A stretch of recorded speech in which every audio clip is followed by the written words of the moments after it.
हमारे जो भाई है नवीन, उसका कंकाल यहीं दरौली घाट के पास में मिला है। ये उसमें कंकाल मिला, शर्ट पैंट मिला, इत्यादि सारी चीज़ें मिली। इस समय हमारी मौजूदगी बागी बलिया में है, जनपद बलिया और थाना सिकंदरपुर। और देख सकते हैं आप, पट्टे से ही देख सकते हैं कि नीला गमछा है, भीम आर्मी के ये लोग हैं और पदाधिकारी हैं। इनसे हम जानकारी लेंगे कि क्या मामला है, आखिर थाने पर आने का क्या मकसद है। जी स्वागत है। धन्यवाद।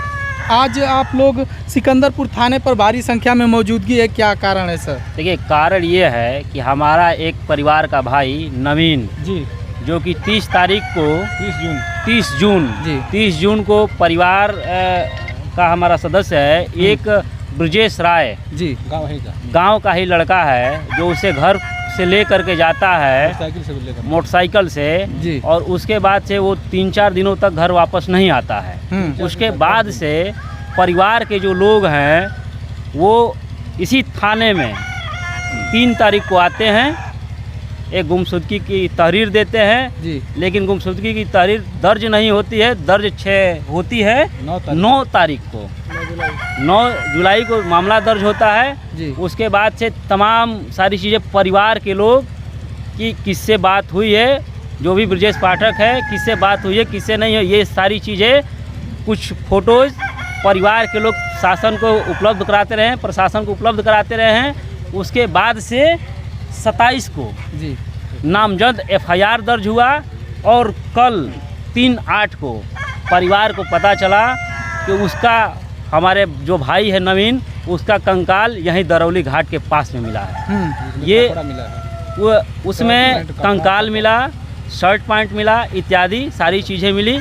यही मामला है। इसी मामला के अंतर्गत हम लोग आज सिकंदरपुर थाने पे आए हुए हैं और कल 2 बजे से ही लोग यहाँ इकट्ठा हुए हैं। भीम आर्मी के लोग, परिवार के लोग और भी समाज के जितने बुद्धिजीवी वर्ग के लोग हैं, इस मामला को लेकर के थाने के अंतर्गत आए थे और एडिशनल SP से इस मामले के लिए बात की गई। क्या मांग है सर आप लोग की? देखिए, हमारी मांग ये है, प्रथम प्राथमिकता मांग की है कि जो भी अपराधी हो जी, उस अपराधी को सबसे पहले गिरफ्तार किया जाए और गिरफ्तार करके जेल भेजा जाए। और मामला समझिए, ये मामला लगभग 1 महीने से अधिक का दिन है, 1 महीने 3 दिन का हो गया और इतने लंबे समय तक मामला, किसी भी मामले में इतने लंबे समय तक पुलिस का हस्तक्षेप अच्छे तरीके से ना करना, ये दर्शाता है कि प्रशासन की इसमें मिली भगत है। क्योंकि यदि SHO महोदय दिनेश पाठक जी जो है इस मामले को गंभीरतापूर्वक लिए होते तो शायद हमारा भाई हमारे बीच होता और उसकी मृत्यु की खबर कल हमको नहीं आई होती। मैं यही मांग करता हूं कि जो भी लोग हैं, चाहे पुलिस प्रशासन के लोग हो, चाहे जो भी अपराधी हैं, उनको सबसे पहले FIR दर्ज करके उनको गिरफ्तार किया जाए, गिरफ्तार करके जेल भेजा जाए। उसके बाद जो भी जीरो टॉलरेंस जो सरकार कह रही है, आदित्यनाथ योगी की सरकार, भाजपा की सरकार की जीरो टॉलरेंस पे उत्तर प्रदेश में काम हो रहे हैं, तो क्या अपराधी के मकान पर बुलडोजर चलाएंगे? इसका भी सरकार को जवाब देना पड़ेगा। और जवाब ही नहीं, इस जो भी अपराधी है उसके घर पे बुलडोजर चलना चाहिए, क्योंकि SC ST OBC और माइनॉरिटी के लोग भी इंसान हैं। अभी मुस्लिम का मामला होता तो कब का बुलडोजर चल गया होता, एक दलित भाई का मामला है तो बुलडोजर नहीं चलेगा। अच्छा, अगर मांग पूरी नहीं होती है तो आप भीम आर्मी का अगला कदम क्या रहेगा? देखिए, यहाँ से लेकर के और दिल्ली तक, हमारे राष्ट्रीय कोर कमेटी तक, आज़ाद समाज पार्टी भीम आर्मी में ये सूचना चली गई है। और ये यदि प्रशासन हमारी मांग को नहीं मानती है, निष्पक्ष जांच करके कार्रवाई नहीं करती है, हमें न्याय नहीं मिलता है, तो यहाँ से आंदोलन का आगाज़ हो रहा है। और यहाँ कितने लाख लोग आएंगे इसकी कोई सीमा नहीं होगी और इसकी पूरी जिम्मेदारी यहाँ की शासन व्यवस्था की होगी। चलिए ठीक है जी। क्या नाम है? राम रतन हमारा नाम है, हमारा ही लड़का नवीन कुमार है। अच्छा, आपके मृतक आपके लड़के हैं जी, क्या नाम है उनका? नवीन कुमार नाम है, नवीन कुमार। अच्छा, क्या मामला था थोड़ा बताइए। वो हमारे ही सामने से हमारे दरवाजे के मोटरसाइकिल पर बुला करके बैठा करके ब्रजेश राय ने नवीन कुमार को लेकर के सिकंदरपुर के लिए आए।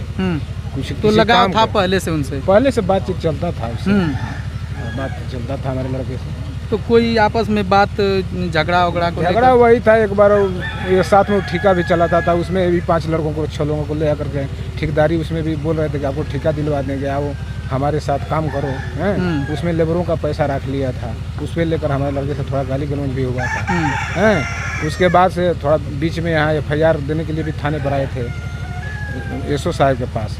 एसओ साहब ने फिर कहा कैसे समझा बुझा कर हटा दिया। उसका भी उसके मन में दिल में चल रहा था, जो भी उसके दिमाग में गलतियाँ चल रही है। उसके बाद फिर बाद में बात उत करके मिला लिया था, मिला कर उसको तो घटना का अंजाम देना था।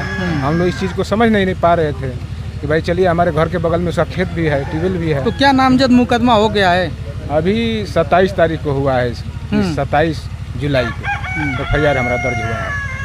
SP के यहाँ गए हैं, वहाँ से फिर यहाँ लोग थाने पर बोले इनका क्या हो रहा है। जब थाने पर आते हैं तो थानेदार कहते हैं कि ठीक है हमारी पुलिस काम कर रही है। आश्वासन देकर हम टाला जाता था। अच्छा, इसके बाद भी हमने अपने धैर्य रख करके उसके बाद भी जहाँ जहाँ हमको मैंने जाना था जिस अधिकारी कर्मचारी के पास, वहाँ हम गए, चाहे DM के भी गए थे हम, तो कहीं सुनवाई नहीं हुई। हाँ, वही एप्लीकेशन। अच्छा, आपकी मांग क्या है? माननीय मुख्यमंत्री जी निष्पक्ष सरकार चला रहे हैं, कह रहे हैं कि निष्पक्ष काम हो रहा है, तो क्या कहेंगे?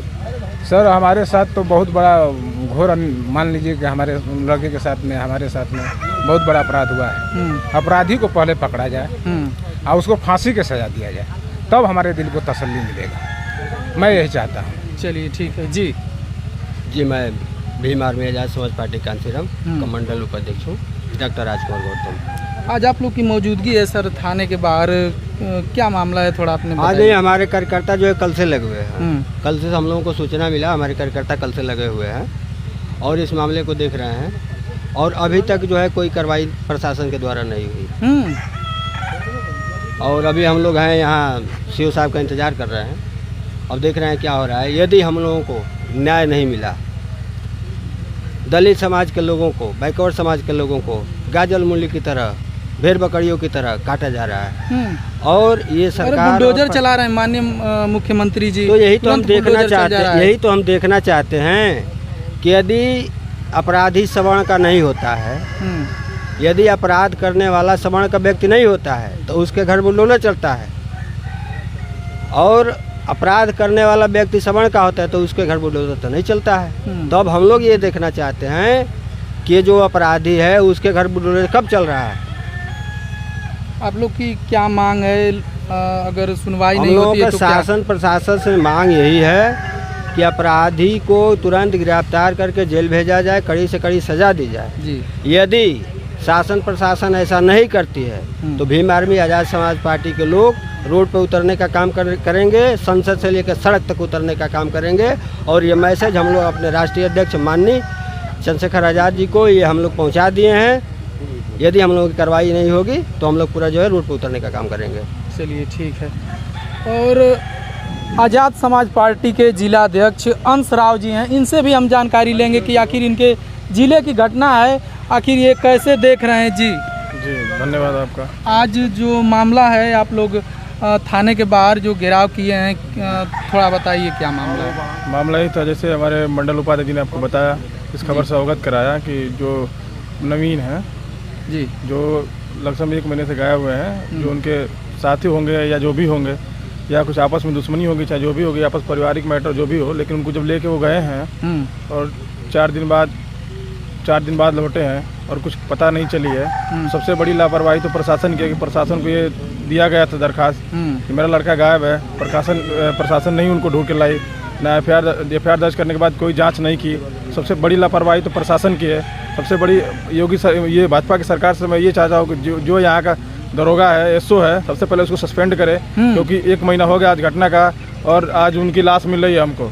ये कहीं ना कहीं प्रशासन की लापरवाही है या मिली भगत है जी। अगर प्रशासन अगर कोई कदम नहीं उठाती है तो भीम आर्मी का अगला कदम क्या रहेगा? जी, अगर प्रशासन कदम नहीं उठाती है, भीम आर्मी का आप जानते ही हैं, झंडा और डंडा दोनों मजबूत है। हम लोग आंदोलन भी करेंगे, सड़क पे उतरेंगे, जब तक न्याय नहीं मिलेगा आखिरी दम तक हम लोग संघर्ष करेंगे।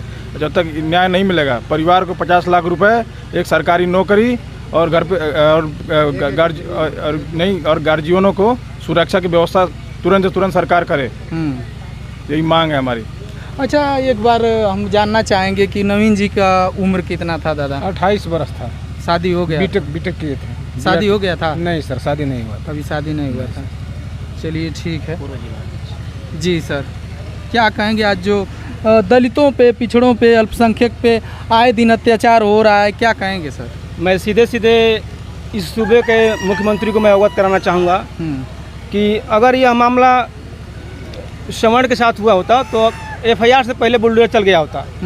एफआईआर से पहले बुलडोजर चल गया होता और रात से ही हम लोग सैकड़ों की संख्या में यहाँ पे हैं, फिर भी जो है कि हम लोग को संघर्ष करना पड़ा है भाई को न्याय दिलाने के लिए। जबकि घटना 30 जून की है, 30 जून की घटना है और एफआईआर दर्ज होता है 27 जुलाई को, यानी कि लगभग 27 दिन का डिफरेंस है। मैंने रात को भी एसएचओ से कहा, जो वहाँ के एडिशनल एसपी से, हमने कहा सर हमको जवाब चाहिए कि घटना 30 जून की है और एफआईआर 27 जून को क्यों हुआ, तो उन्होंने अपना मुंह बंद कर लिया। हमने कहा कुछ हमको जवाब चाहिए कि ये पुलिस स्टेशन को आपने जो क्या किसी विशेष समुदाय के लिए उसका एक अड्डा बना रखा है क्या? मैंने दिनेश पाठक के ऊपर मैं आरोप लगाते हुए कर रहा हूँ कि 30 जून को जब ये नवीन कुमार और ब्रिजेश राय घर से जब गायब होते हैं, एक हफ्ते तक दोनों का मोबाइल बंद रहता है। एक हफ्ते बाद जब ब्रिजेश राय का मोबाइल ओपन होता है, जब अपने घर वालों से वार्ता करने लगता है, जब सूचना मिलती है इनके पिताजी को, आनंद फानंद में सिकंदरपुर थाने आते हैं, अवगत कराते हैं थाना अध्यक्ष महोदय को कि मेरा बेटा का कोई अता पता नहीं है, लेकिन जो उनके साथ में गया है ब्रिजेश राय, वो फ़ोन से वार्ता कर रहा है। यहाँ का थाना अध्यक्ष दिनेश पाठक उनको अभद्र गालियाँ देकर भगा देता है कि जाओ ये तुम्हारा लड़का खोजो। उसके बाद से पुनः मैं इनको बोलता हूँ कि नहीं जाइए, जब वार्ता कर रहा है तो उसके नामजद एफआईआर कराइए, क्योंकि आपका बेटा उसके साथ गया है, ब्रिजेश राय के साथ में, वो सुरक्षित है, आपका बेटा का भी अता पता नहीं है। तो रात भी मैंने सवाल किया था शासन प्रशासन से कि 30 जून की घटना 27 जुलाई को एफआईआर क्यों हुआ, इसका मुझे जवाब चाहिए। लेकिन एडिशनल एसपी साहब ने भी इसका जवाब नहीं दिया। उन्होंने कहा कि कहीं ना कहीं सिकंदरपुर थाने की पुलिस ने इसको लिपापोती करने की कोशिश की है, इस मैटर को दबाने की कोशिश किया गया है, इसको आत्महत्या में तब्दील करने की कोशिश किया गया है। लेकिन भीम आर्मी आज़ाद समाज पार्टी को जब जानकारी हुई तो हम यहाँ रात सुबह 11 बजे से 11 बजे रात तक यहाँ रहे हैं और हम भाई को न्याय दिला कर रहेंगे। मैं एक और चीज़ कहना चाहूँगा कि अभी माननीय योगी आदित्यनाथ जी का आदेश आया हुआ कि जीरो टॉलरेंस के तहत जो है कि बुलडोजर चल जाना चाहिए। तो मैं आपके माध्यम से शासन प्रशासन और मुख्यमंत्री साहब को भी मैं अवगत कराऊंगा कि जितना कम से कम समय लगे जीरो टॉलरेंस के तहत उस ब्रिजेश राय के भी मकान को जो है कि बुलडोजर से गिराने का काम करें, नहीं तो भीम आर्मी आज़ाद समापति बहुत बड़ा आंदोलन करने के लिए जो कि बाध्य होगी। चलिए ठीक है सर। तो इस समय हमारी मौजूदगी सिकंदरपुर थाने के बाहर है और भीम आर्मी के लोग और नवीन कुमार जी जो बलिया के रहने वाले हैं, उनका निर्मम हत्या करके और कहीं कंकाल 1 महीने बाद मिला है जी, यही ना, दियरा दरौली में मिला है। अच्छा, तो 35 दिन बाद लगभग उनका एक कंकाल मिला है। तो बाकी उनके पिताजी हैं और भीम आर्मी की जिला बलिया की टीम है पूरी, उनके मांग को लेकर उतरे हुए हैं यहाँ पर थाने पर। बाकी आप इनकी बातों से कितना सहमत हैं कमेंट बॉक्स में बताइए और मिलते हैं नेक्स्ट वीडियो में। जय हिंद, जय भारत।